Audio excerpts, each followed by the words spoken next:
ఓం నమో వెంకటేశాయ. 2026 అంటే ఈ సంవత్సరము మే 25వ తేదీ నుండి తమిళ సాంప్రదాయం ప్రకారము జూన్ 2వ తేదీ అంటే వచ్చిన 2వ తేదీ మన సాంప్రదాయం ప్రకారము గురు మార్పు, గురు పైచి అనేది కనిపిస్తూ ఉంది. మనకు మిథున రాశి నుండి కర్కాటక రాశిలోకి ప్రవేశము మరియు సెప్టెంబర్లో కర్కాటక రాశి నుండి సింహరాశి ప్రవేశము అనేటువంటిది కనిపిస్తూ ఉంది. సో దీనికి సంబంధించి గురువు అతిచారంలోకి వెళ్తూ ఉన్నాడు. గత వీడియోలో నేను చెప్పినట్టుగా పెను సంచలనాలు నమోదయ్యేటువంటి అవకాశాలు కనిపిస్తున్నాయని చెప్పడం జరిగింది. దాని ప్రకారమే గత 5 రాష్ట్రాల ఎన్నికలను కనుక గమనించినట్లయితే బెంగాల్ మరియు తమిళనాడు కాంట్రవర్సీస్ మనం చూస్తూ ఉన్నాము. సో విజయ్ జాతక రీత్యా అలాగే విజయ్ త్రిష కాంబినేషన్ కనుక తీసుకున్నట్లయితే వాళ్ళ కాంబినేషన్ ఏకనాడి కాంబినేషన్ అయ్యింది. కాబట్టి ఒకవేళ త్రిష లేకుండా ఉంటే విజయ్ యొక్క రిజల్ట్ వేరే రకంగా ఉండేది. బట్ విజయ్ జాతక రీత్యా కనుక గమనించినట్లయితే తమిళనాడు రాష్ట్ర జాతకరీత్యా గమనించినట్లయితే ఒకవేళ విజయ్ సీఎం అయినప్పటికీ కూడా ఖచ్చితంగా తమిళనాడులో మళ్ళీ ఎలక్షన్లు వచ్చేటువంటి అవకాశాలు 100కి 1000% కనిపిస్తూ ఉన్నాయి. అంటే రాజకీయ ప్రభుత్వ అస్థిరత అనేటువంటిది తమిళనాడు రాష్ట్రంలో ఖచ్చితంగా కనిపిస్తూ ఉంది గురువు మార్పు వల్ల. ఎందుకంటే గురువు మారినటువంటి రాశిని బట్టి తీసుకుంటే, రాష్ట్రం యొక్క రాశిని బట్టి తీసుకుంటే పెను సంచలనాలు ఆ గురువుకు సంబంధించినటువంటి రాష్ట్రాలలో ఏర్పడేటువంటి అవకాశాలు కనిపిస్తూ ఉన్నాయి. దాని కారణం చేత తమిళనాడు రాష్ట్రంలో ఖచ్చితంగా మళ్ళీ తిరిగి ఎలక్షన్లు వచ్చేటువంటి అవకాశం కనిపిస్తూ ఉంది. అది ఇంకొక సంవత్సరం తర్వాత అవ్వచ్చు, లేదా 6 నెలల్లో అవ్వచ్చు, లేదా నెల తర్వాత అవ్వచ్చు. కానీ ఖచ్చితంగా మళ్ళీ ఎన్నికలు తమిళనాడు రాష్ట్రంలో జరిగేటువంటి అవకాశాలు 100కి 1000% కనిపిస్తూ ఉన్నాయి. ఇది ఫస్ట్ ప్రయారిటీ. రెండవది, పశ్చిమ బెంగాల్ రాష్ట్రానికి సంబంధించి ఒకవేళ బీజేపీ ప్రభుత్వం ఏర్పాటు చేసినా కూడా మళ్ళీ ఖచ్చితంగా రాష్ట్రపతి పాలన విధించేటువంటి అవకాశాలు కనిపిస్తూ ఉన్నాయి. ఇక మీదట మమతా బెనర్జీ జాతకంలో తిరిగి ఎన్నికలలో పోటీ చేసి మళ్ళీ ముఖ్యమంత్రి అయ్యేటువంటి యోగము మమతా బెనర్జీ జాతకంలో కనిపించడం లేదు.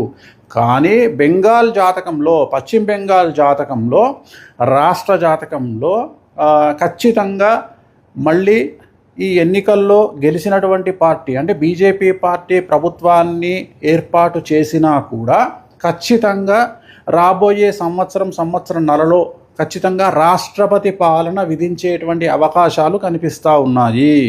కారణము బెంగాల్ రాష్ట్రానికి సంబంధించినటువంటి పశ్చిమ బెంగాల్ రాష్ట్రానికి సంబంధించిన జాతకం పరంగా రాబోయే సంవత్సరంన్నర పాటు మమతా బెనర్జీ జాతకంలో 2027 సెప్టెంబర్ వరకు అష్టమ శని నడుస్తూ ఉంది. సో ఖచ్చితంగా అలాగే రాష్ట్ర జాతకరీత్యా 2027 సెప్టెంబర్ వరకు అర్ధాష్టమ శని నడుస్తూ ఉంది. కాబట్టి పశ్చిమ బెంగాల్ రాష్ట్రంలో చాలా తీవ్రమైనటువంటి తీవ్రవాద ఉగ్రవాద చర్యలు అలాగే మత కల్లోలాలు జరిగేటువంటి అవకాశాలు కనిపిస్తూ ఉన్నాయి. దాని కారణం చేత కర్ఫ్యూ విధించడము, అలాగే బందులు జరగడము, అలాగే రోడ్ల మీద హింస చెలరేగడము, రాష్ట్రపతి పాలన వరకు సిచ్యువేషన్ వెళ్ళేటువంటి అవకాశాలు ప్రస్ఫుటంగా కనిపిస్తూ ఉన్నాయి.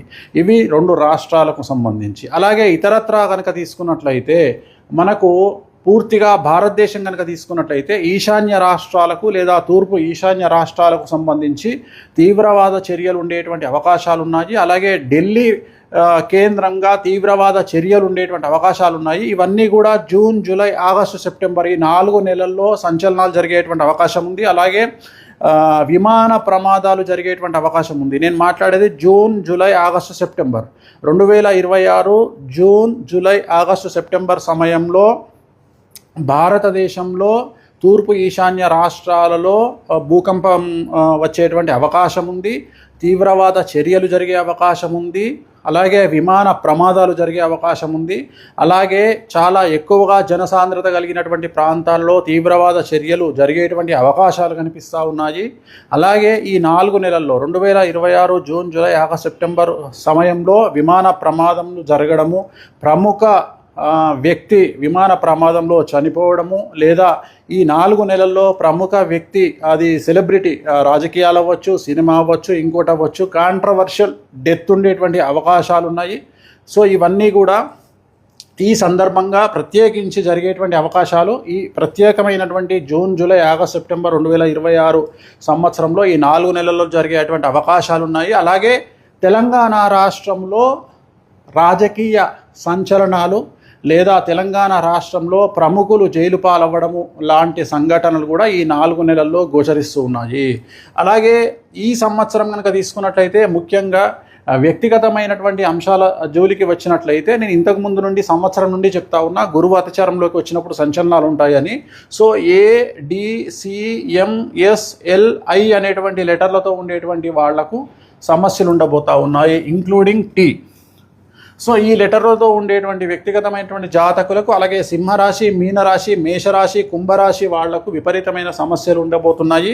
అలాగే విమాన ప్రమాదాలు, తీవ్రవాద చర్యలు, విపత్తులు అనేటువంటివి ఈ సంవత్సరం కనిపిస్తూ ఉన్నాయి.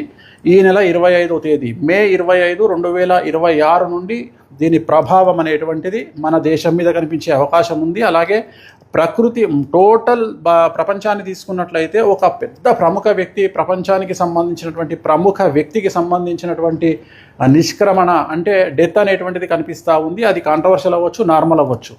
సో ఇది ఓవరాల్గా చాలా సంచలనమైన ప్రిడిక్షను. రాబోయే కాలంలో గురువు వల్ల ఈ సమస్యలు రాబోతూ ఉన్నాయి. ఓం నమో వెంకటేశాయ.